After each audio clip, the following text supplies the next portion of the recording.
Brother నమస్తే, మీ పేరు? Bhavani Kumar. Brother ఏం కాడ్రే. మరేంటి కార్ డ్రైవర్ అంటున్నారు, ఎన్నో రోడ్లు కూడా తిరుగుతూ ఉంటారు, రాష్ట్రాలు తిరుగుతుంటారు, మన రాష్ట్రం కూడా నలుమూలలు తిరుగుతూ ఉంటారు కదా. ఏంటి ఎలా ఉంది రోడ్ల పరిస్థితి కానీ డెవలప్మెంట్ పరంగా ఎలా ఉంది అసలు? రోడ్లు అయితే ఇంతకుముందు కన్నా ఇప్పటికీ చాలా బెటర్గా ఉన్నాయి బ్రదర్. ఎందుకంటే అంటే మన ఇప్పుడు ఈ ప్రభుత్వం వచ్చిన తర్వాత చాలా వరకు అంటే గత ప్రభుత్వంతోనే మనం పోరాడినప్పుడు కళ్యాణ్ గారు పోరాడారు అప్పుల్లోనే. అంటే రోడ్లు ఇలాగా తేడా ఉన్నాయని చెప్పేసి ఆయన ఎక్కడికి వెళ్తే అక్కడ ముందు రోడ్లు పడిపోతున్నాయి. ఇప్పుడు అలాంటప్పుడు అలా జరిగినప్పుడు వాళ్ళ ప్రభుత్వం కూటమి ప్రభుత్వం వచ్చిన తర్వాత అయితే ఇంకా బెటర్గా అయిపోయినాయి, రోడ్లు అయితే బెటర్గా అయినాయి. మాలాంటి కానీ డ్రైవర్స్ కొంచెం ఐడియా ఉంటుంది కాబట్టి మేము అన్ని కంట్రీలు తిరుగుతూ ఉంటాం కాబట్టి మాకైతే బెటర్గానే ఉంది.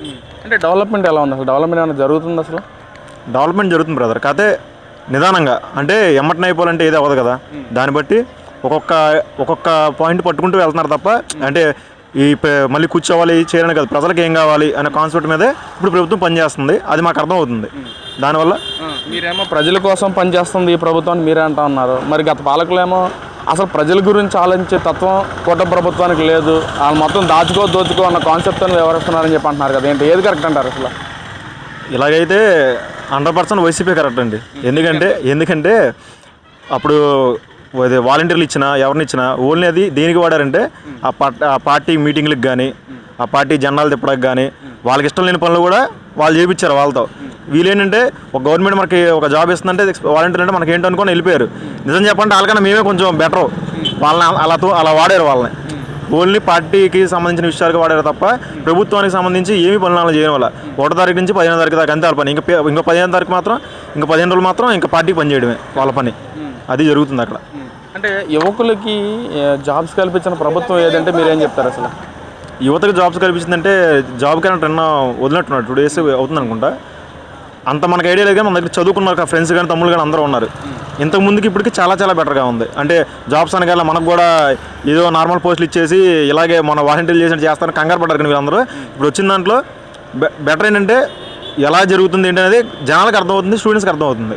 దానివల్ల వాళ్ళకి ఏం చేయాలి, మనం ఎవరితో ఉండాలని కాన్సెప్ట్ వాళ్ళకి ఇప్పుడు అర్థమైంది బాగా క్లారిటీగా. అంటే మరి గత పాలకులేమో యువతని సరైన దారిలో పెట్టిన ప్రభుత్వం మాది, యువకులకి జాబ్స్ కల్పించిన ప్రభుత్వం మాది, ప్రతి సంవత్సరం అన్నట్టుగానే జగన్మోహన్ రెడ్డి అన్నట్టుగానే మాట తప్పకుండా మడం తిప్పకుండా ప్రతి ఏటా జాబు ఇచ్చిన ప్రభుత్వం వైసీపీ ప్రభుత్వం అంటున్నారు. మరి ఏం చెప్తారు బ్రదర్? మరి గత ప్రభుత్వం అయితే 100% కక్ష రాజకీయం తప్ప అసలు మామూలుగా చేయలే.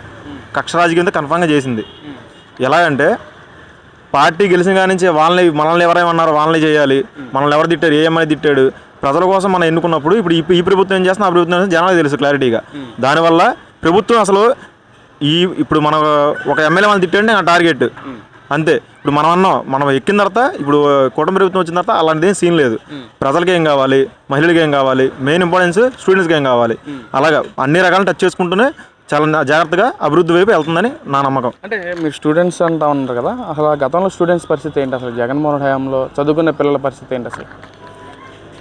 నాకు తెలిసినంతవరకు అయితే ఇది పద్దాకి చెప్తున్నాను కాదు కానీ 10th చదువుకున్న వాళ్ళైనా డిగ్రీ చదువుకున్న వాళ్ళైనా అదే సచివాలయం, అయ్యే జాబ్స్. ఇంకా దాన్ని బట్టి ఏంటంటే ఎంత చదివినా ఏం చదివినా వాళ్ళకి వీళ్ళకి సమానం అంతే. ఇంకా బెటర్మెంట్కి ఇంకేముంటుంది? ఇప్పుడు నువ్వు ఒక దగ్గర కూర్చొని వాళ్ళు ఒక దగ్గర కూర్చొని అలా కుదరదు కదా. ఇక దాంట్లో బెటర్మెంట్ అంటే ఇంకా వాళ్ళకి అర్థం కాల. ఇప్పుడు కూటమి ప్రభుత్వం అయితే చదువుకున్న తగ్గట్టుగా జాబ్స్ కల్పిస్తుంది అనుకోవచ్చు అంటారు. అంతే. నేనైతే నాకు తెలిసిన వరకు నేను అంతే అనుకుంటా. ఎందుకంటే మన తమ్ముళ్ళు కానీ అందరూ చదువుకుని ఉన్నారు, మనం చదువుకోలేదు కానీ మన తక్కువ. కానీ చదువుకున్న వాళ్ళందరికీ ఎలా ఉందంటే లేదన్నా ఇంతకుముందు వాలంటీర్ జాబ్కి ఇప్పుడు చాలా తేడా ఉంది. ఇప్పుడు ఏ జాబ్స్ మాకు శాలరీ గురించి కాదు, మాకంటూ ఒక గవర్నమెంట్ జాబ్ కావాలి, ఆ జాబ్ గురించి మేము ట్రై చేస్తున్నాము. అది ఈ ప్రభుత్వం వచ్చిందని నమ్మకంతో మేము అందరికీ ఓట్లేసి మేము గెలిపించుకున్నాం. ఇప్పుడు అలాగే జరుగుతుంది. ఇవాళకైతే రేపైనా సరే మాకు బెటర్మెంట్ ఉంటుంది అని వాళ్ళు ఫీల్ అవుతున్నారు. బ్రదర్ మరి ఏదైతే రోజా గారు కూడా మాట్లాడుతూ పవన్ కళ్యాణ్ మీద తీవ్ర విమర్శలు చేస్తూ ఉన్నారు. ఉగాది రోజున సనాతన ధర్మం అంటాడు, ఎప్పుడు తిరుగుతారు పవన్ కళ్యాణ్, మరి తన భార్యతో కూడా ఏ రోజు పూజలు కూర్చోనో లేదని చెప్పి మాట్లాడుతున్నారు. రోజా ఏం చెప్తారు బ్రదర్? రోజా గారు ఆల్రెడీ చెప్పాను కదా, గత ప్రభుత్వంలో కూడా ఆయన పెట్టుకుని ఆమె ఎదురుకు వచ్చింది. మళ్ళీ ఇప్పుడు ఆయన గురించే మాట్లాడుతుంది. సనాతన ధర్మం గురించి వాళ్ళు అసలు మాట్లాడే రైట్స్ వాళ్ళకైతే లేవు. ఎందుకంటే వాళ్ళు ఎప్పుడూ వాళ్ళు ఎప్పుడూ మాట్లాడాల. వీళ్ళు ఈ విషయం ఏంటంటే ఇప్పుడు వాళ్ళ అవసరం అయితే మన తిరుపతిలో అలా అది పవన్ కళ్యాణ్ గారి భార్యని తీసుకెళ్ళి ఆమె క్రిస్టియన్ ఆయన ఎలాగ తిరుపతిలో ఏవైతే ఎలా చేయించాలో అలాగే చేయించి ఆమె కూడా మన సనాతన ధర్మం అంటే చూపించాడు. ఆమె క్రిస్టియన్ నార్మల్గా అయితే అయినా సరే సనాతన ధర్మం రావడానికంటే ఇప్పుడు కళ్యాణ్ గారు చెప్పబట్టి రావడం కాదు కదా, ఆమెకి అన్నీ చూస్తుంది కదా.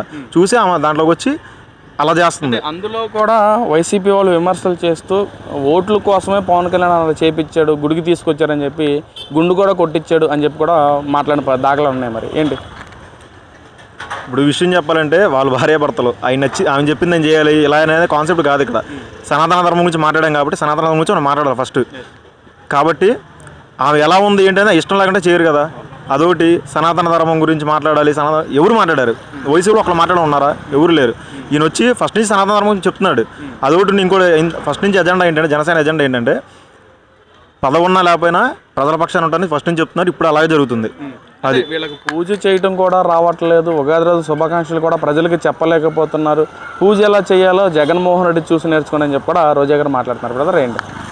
అది నిజమేనండి. ఎందుకంటే జగన్మోహన్ రెడ్డి గారు మొన్న రీసెంట్గానే ఏదో పూజలో కూర్చున్నారు. అంటే తీర్థం ఇస్తే కూడా తీర్థం కూడా తాగల. మరి సనాతన ధర్మం గురించి తెలుసుకొని నార్మల్గా ఇచ్చిన ఆ చిన్న పూజలో ఉన్నప్పుడు ఏం చేయాలనే కాన్సెప్ట్ ఆయన చెప్పినా దాన్ని పట్టించుకోవడం వల్ల ఎవరనేది క్లారిటీ ఉంది కదా. అప్పుడు ముందు రోజా గారు జగన్ గారికి చెప్పాలి, మనం ఎవరిని చూసి నేర్చుకుంటే 100% కళ్యాణ్ చూసి నేర్చుకోమని చెప్తే చాలు. మాకు డైరెక్ట్గా మీడియాతో చెప్పైనా డైరెక్ట్గా వెళ్ళి కాల్ చేస్తూ పర్సనల్ కలిసి చెప్తే రోజా గారికి మాత్రం చాలా బెటర్ ఉంటుంది. ఒక ఎమ్మెల్యే కానీ ఓడిపోతే ప్రజల్లో తిరగాలి. మరి ఇటు జగన్మోహన్ రెడ్డి గారు సీఎం ఓడిపోయిన తర్వాత ప్రజలకు ఏమైనా వస్తున్న దాఖలాలు ఉన్నాయి?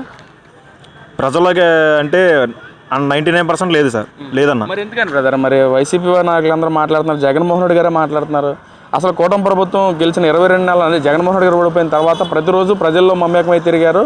ఇంకా గెలిచేది జగన్మోహన్ రెడ్డి గారు అంటున్నారు కదా. మరి ఎందుకని జగన్మోహన్ రెడ్డి ప్రతిరోజు ప్రజల్లోనే ఉన్నారు అంటున్నారు? ప్రతిరోజు ప్రజల్లో ఉంటే ప్రజల కష్టాల గురించి ఇప్పుడు మా ఆపోజిట్లో ఉండాలి, మనం ప్రతిపక్షంగా ఉండాలి అని అనుకో. ఫస్ట్ ఆఫ్ ఆల్ నువ్వు చేసే పనితోనే ప్రజలు అంటారు ప్రతిపక్షంలో ఉన్నారు వీళ్ళు వచ్చారు మళ్ళీ అని. అలా అయితే ప్రజలు అనుకోవట్లా. ఎందుకంటే 175 అన్నారు, అది అవ్వాల. తర్వాత ఇప్పుడు వచ్చేసి ఇప్పుడు 88 ఇది అడుగుతున్నారు. ఇలా ప్రతిపక్షం మ్యాజిక్ బ్యూరో వస్తుంది అని చెప్పేసి అన్నారు. మీ మీద మీకు డౌట్. ఇంకా ప్రజలు వచ్చి ఏమడుగుతారు? ముందు ప్రజలకు రావాలిగా. ఇంత ముందులా కాదుగా. ఇంత ముందులాగా వచ్చి మాట్లాడిన స్కోప్ ప్రస్తుతానికి లేదు. అందుకే రావడానికి కూడా భయపడి ఇవి ఇలా చెప్తారు అంతే.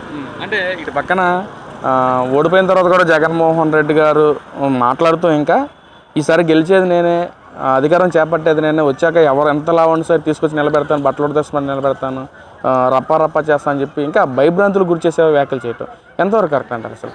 అదే కాదండి చెప్పింది విషయం. అంటే 2019 అదే ఎలక్షన్లో కూడా ఇదే, గెలిచిన తర్వాత చేసింది కూడా అదే, ఇప్పుడు వచ్చినా చేసేది కూడా అదే. కానీ ఇప్పుడు వస్తుందనే గ్యారంటీ వాళ్ళకి లేదు. కాకపోతే మనం నెగ్గాలన్నప్పుడు మేము గెలవలేమని చెప్పలేం కదా అని చెప్పుకుని తిరుగుతున్నారు తప్ప ఇంకోసారి రావాలంటే చాలా చాలా కష్టం. ఎందుకంటే ప్రభుత్వానికి ఇప్పుడు ఆల్రెడీ మనకి జరుగుతుంది అభివృద్ధి అనేది స్లోగా జరుగుతుంది. ఆ జరుగుతున్న విధానం బట్టి ఇప్పుడు వాళ్ళు ఆ విషయం చెప్పండి. ఇప్పుడు త్రిమూర్తుల్లాగా పవన్ కళ్యాణ్ గారు, మోడీ గారు కానీ చంద్రబాబు నాయుడు గారు మనకున్న దాంట్లో వాళ్ళు త్రిమూర్తులాగా ఏం చేయాలి క్లారిటీ ఉంది. ప్రజలకు ఏం కావాలి, మహిళలకు ఏం కావాలి, స్టూడెంట్స్కి ఏం కావాలి అవి చూసుకుంటున్నారు. వీళ్ళు ఏం చేస్తున్నారని చెప్పేసి వైసీపీ అందరూ కలిసి వీళ్ళ మీద పడుతున్నారు తప్ప అదే ఒక దగ్గర ఏం జరిగిందో దాని మీద పోరాడి ఉంటే ఆయన కూడా చెప్తాడు. మరి ఫైనల్గా యువకులంతా ఎవరి పక్షాన ఉన్నారనుకోవచ్చు అసలు? 100% కూటమి ప్రభుత్వం వైపు ఉంటారు నాకు తెలిసినంత వరకు. దానికి ఎందుకంటే కూడా ఎగ్జాంపుల్ చెప్తా. ఫస్ట్ ఆఫ్ ఆల్ జాబ్స్ అనేది ప్రతి ఒక్కరికి ఇంపార్టెంట్. ఇప్పుడు మనం ఉన్నాం చదువుకోవాలి. మాలాంటి వాళ్ళు ఏంటంటే వెళ్ళాలి, వర్క్ చేసుకోవాలి, లేదా మన పని మనం చేసుకుంటాం. కానీ చదువుకున్నట్టుగా అలా ఉండదు. నాకు జాబ్ రావాలి, ఒక గవర్నమెంట్ జాబ్ జీతంతో పని ఉన్నది వాళ్ళకి. ఒక గవర్నమెంట్ జాబ్ వస్తే 10 మంది మనం చెప్పుకుంటా బాగుంటుంది కదా. ఆ కాన్సెప్ట్ ఇప్పుడు వచ్చినాకే వస్తుంది, ఈ ప్రభుత్వం వచ్చాక వస్తుంది తప్ప అంతకుముందు ఎందుకు ఎంత కష్టపడినా ఆ వాలంటీర్ జాబ్ వచ్చేది, ఎంత కష్టపడినా అయ్యేగా వచ్చేది, ఇంకా ఆ మాత్రం చదవడం ఎందుకు అనే కాన్సెప్ట్తో అందరూ అన్ని రకాలుగా తిరిగి పాడైపోయింది. ఇప్పుడైతే బెటర్గా ఉంది అని నేను అనుకుంటున్నాను.